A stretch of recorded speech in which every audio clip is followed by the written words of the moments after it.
Hello everyone, welcome back to GGN. This is part 4 for today. Probably have 6 parts today, I guess, because I still have a bunch to get to. Today is Wednesday, July 31st, 2013. I'm Darko. I don't have a website as of now, but hopefully I will eventually.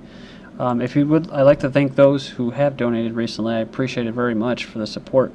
If you would like to help out, usually it's just PayPal. I don't have a P.O. box right now, but it's on my YouTube channel.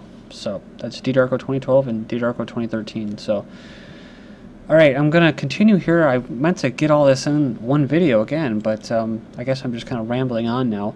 But hopefully I'm making some good points, and I want to just tie all this together instead of just reading these articles. We're kind of moving into conspiracy theories, ousting of whistleblowers, and transhumanism and eugenics. Frank Olson case dismissed. So we're just covering kind of surveillance and spying mostly in the third video. A lawsuit accusing the CIA employees of murdering military scientist Frank Olson in 1953 after he raised concerns about testing chemical and biological weapons on people without their consent was dismissed. The suit brought by Olson's family in federal court in Washington was filed too late and is barred under an Early Settlement Act, a judge ruled today. They alleged her father, who was CIA admitted was given LSD a few days before his death, didn't jump from a 13th-floor window of the Statler Hotel in New York, but was rather pushed. They claim the agency has covered up the cause of their father's death for almost 6 decades. In 1976, the Olsons threatened to sue the government unless they received answers and a financial settlement, according to the complaint. Again, this is the judicial system is therefore to protect corporations, to protect the intelligence apparatus, which is, again, is there to oppress people and maintain the established order and financial order.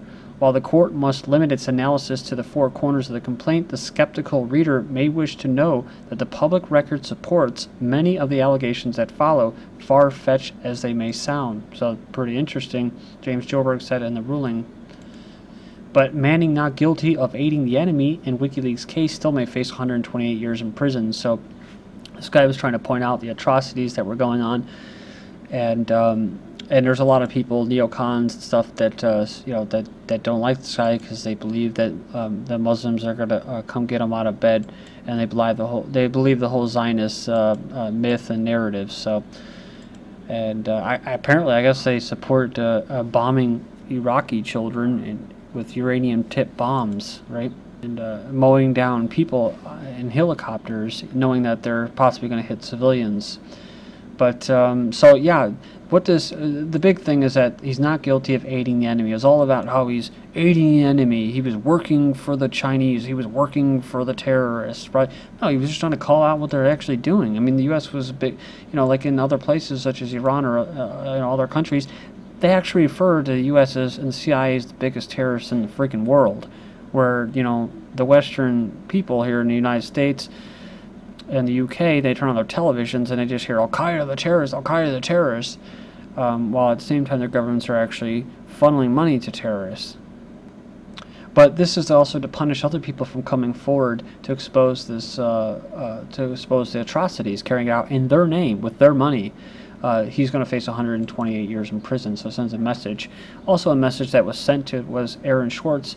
It says here, MIT clears itself in suicide of Aaron Swartz, but internal report also finds faults with school's behavior. They released an internal report on the suicide of hacker activist Aaron Swartz. So it says here, MIT didn't do anything wrong, but we didn't do ourselves proud. He basically was guilty of downloading, well, they say he was guilty of downloading millions of scholarly articles from MIT's online archive. Critics say federal prosecutors went after Swartz too aggressively and were bent on locking him up for decades as an example with MIT's help.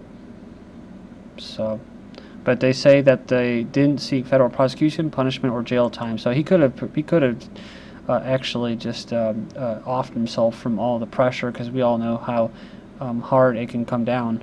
Some things are pretty coincidental, right? Like Mr. Breitbart, who had the little heart attack before he was supposed to unleash some important information.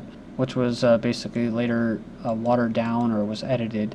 Hacker dies days before he was to reveal how to remotely kill pacemaker patients. So say, we're just talking about Breitbart. Security researcher Barnaby Jack has passed away in San Francisco only days before a scheduled appearance at the Las Vegas Hacker Conference, where he intended to show how an ordinary pacemaker could be compromised in order to kill a man.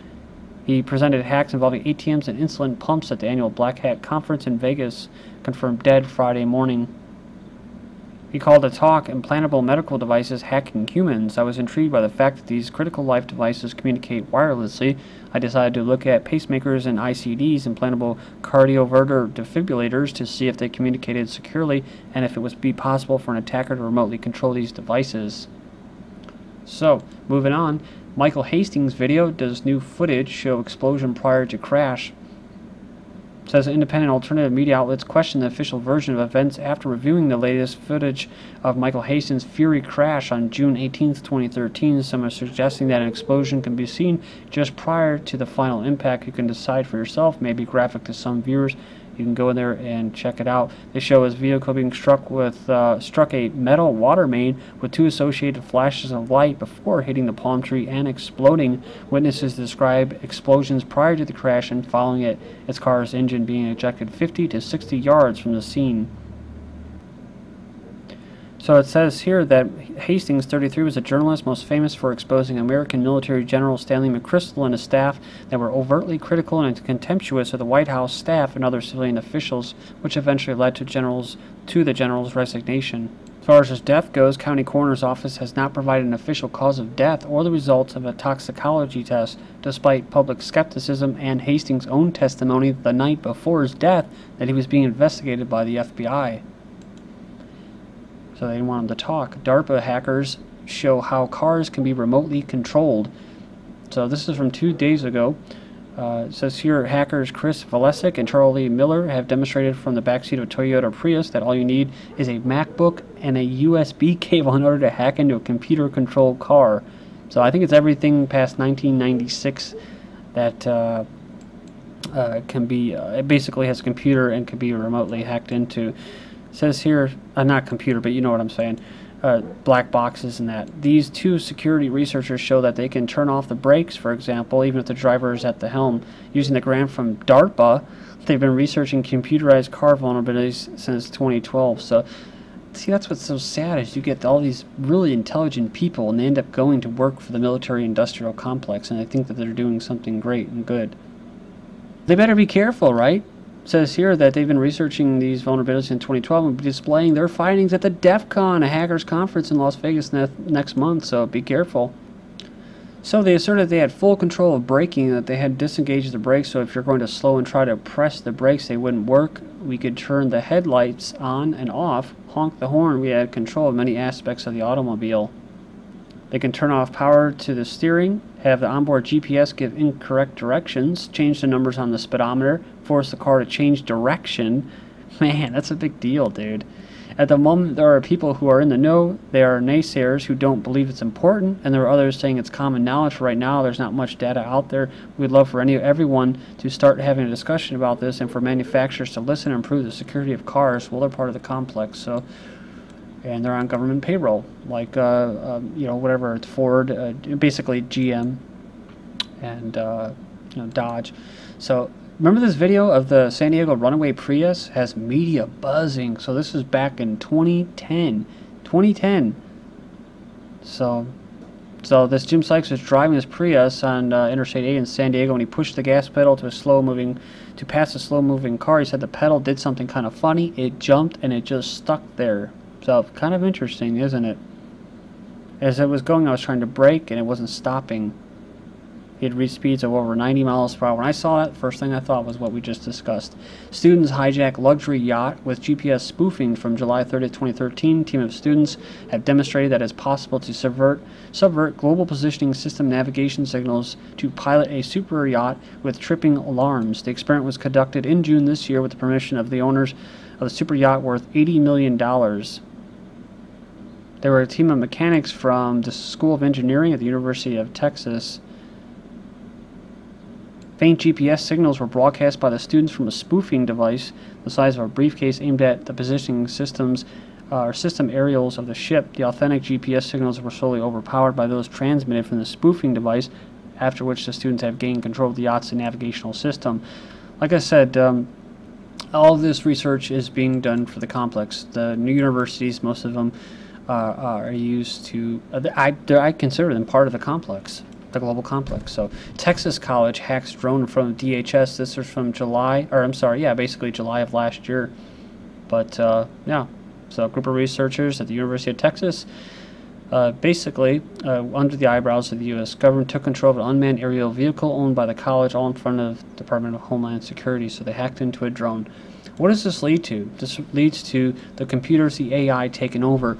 I'm waiting to get the audio MP3 of it. It's like a 2-hour, hour-and-a-half show that I was on this weekend, and I talked about this stuff. And eventually, the AI, I think that right now, that the artificial intelligence, the mainframe, is what people call, Cybernet and all that, Skynet, is actually up and running, and that they may actually be running a lot of things right now. It's not just for security being run by humans; they're managing it, but ultimately, these machines and the AI is going to eventually realize, right? They're going to realize that they've been created by their quote masters as slaves, to be slaves.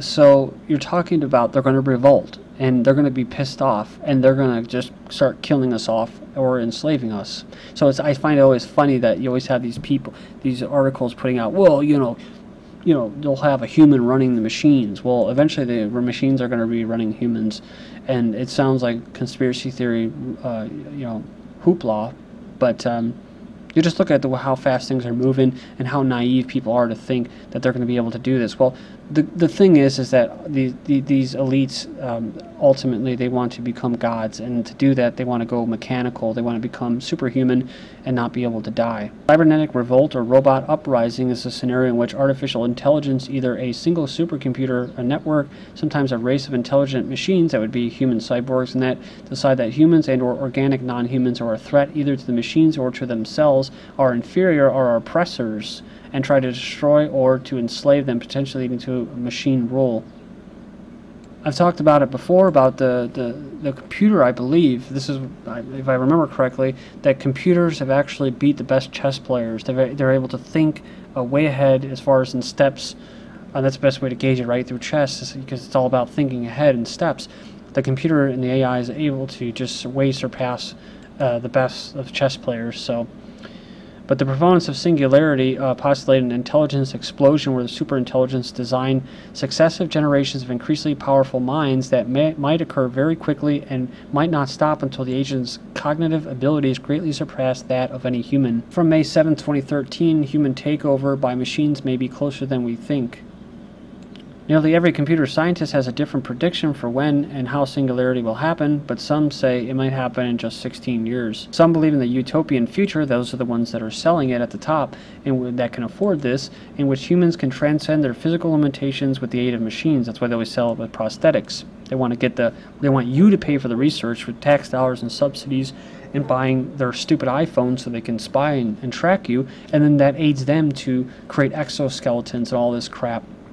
But others think humans will eventually relinquish most of their abilities and gradually become absorbed into the AI, much like the energy-making machinery in our own cells. A recent article I never got to get to, but you've probably already seen it. Surely it's only transhuman nature to want to live forever.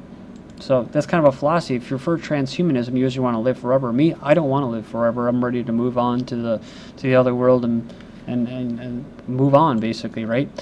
This place is not all that great to me. It's alright, but the plans of 3 Oxford academics to freeze their bodies and come back to life is egotistical, they say. So they're basically going to freeze their heads and their entire bodies to the point of death. They hope they can be brought back to life when science allows. Harvard Microbot says penny-sized, amazingly fast robots modeled after bugs. And you go down here, you can actually see them right here. The RHEX, the Parker robot, shows off its ability to handle various obstacles in the wild. By the University of Pennsylvania, they developed a hexapedal Parker robot. And here it is here.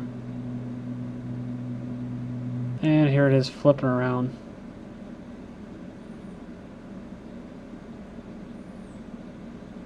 Heard about drones on the farm, how the internet will spawn genetically engineered super oranges. While precision agriculture, where new age farmers are hacking their operations with robots, sensors, and drones.